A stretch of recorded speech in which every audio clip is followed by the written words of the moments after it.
Hello, this is Will here for Global Warming 101 Expeditions. It's April 25th, 27th day of the expedition of chopping through ice. We finally made it to the remnant of the Ayles Ice Shelf. We saw it in the distance about 3-4 miles away. It looked like a low-lying mesa to the northwest, almost like a little bit of land. It was just a much more of a dramatic front than I expected. It was about a 25-foot wall of ice that was fairly drifted over. Had a real sharp edge to it.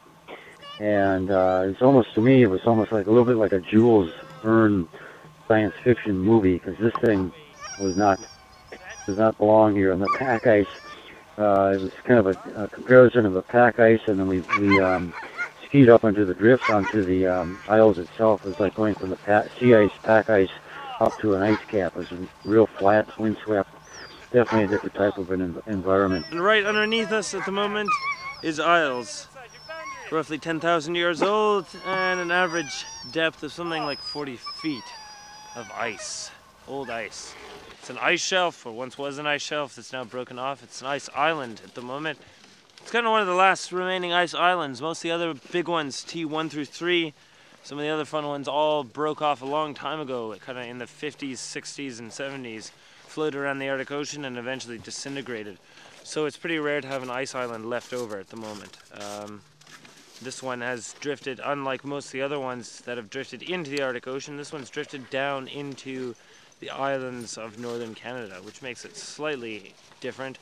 It's already broken in half once. This is just half of the chunk that once was the Ayles Ice Shelf. The other half is on the other side of this island, you can see in the background.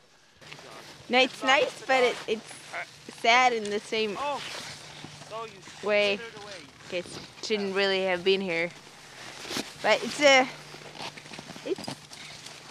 special. 10,000 years old.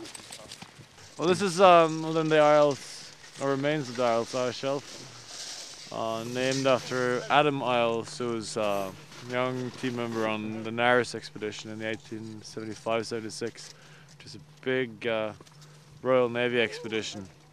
They didn't fare too well. They got the furthest north record, and then they did a big manhole along the northern coast of Ellesmere, and Adam Ayles was one of the sled commanders on that manholing expedition. They were stopped after a month or so with scurvy. They got hit pretty hard with scurvy, and had it not been for a Greenlander called Hans Henrik, who managed to shoot a couple of seals, they probably would have all perished. The fresh seal meat saved them. Anyway, Adam Ayles then put his name on the Isles Fjord in northern Ellesmere, and hence also this piece of ice that is now far away from the Isles Fjord. But at the moment, I don't think it's grounded, because we're pretty far away from shore and it's not all that deep. But it's definitely stopped moving. It's been frozen into the deep pack ice and it's not going anywhere for a while. Maybe this summer, things get flowing again, it might shift further south and then continue melting. At this point, this thing's gonna melt. I'm not sure how soon. Chances are it'll break up before into smaller and smaller pieces and then eventually completely disintegrate. So its 10,000 year life is coming to a sad and bitter end. I heard that this ice is 10,000 years old. It was laid down during the last ice age. It broke off August of 2005, I believe. It drifted during the last 2 summers, ended up right here.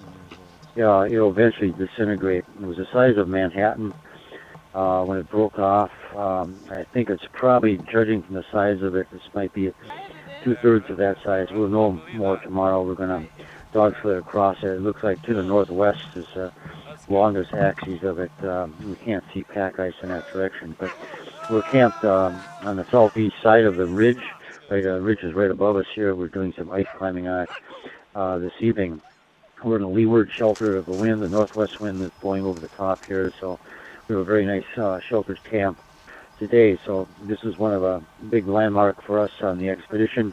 We're going to head out around the ice shelf tomorrow, and then head north up to northern Axel Hyber. We're hoping for maybe a break. beautiful to get here. 27 days of travel. We're now heading over to Ayles Island, which will be much more dramatic, and very looking forward to getting over there. Sort of a little stop-off point now, and we're looking forward to getting over to the other side. This is Will here at the Ayles Ice Shelf. Over and out.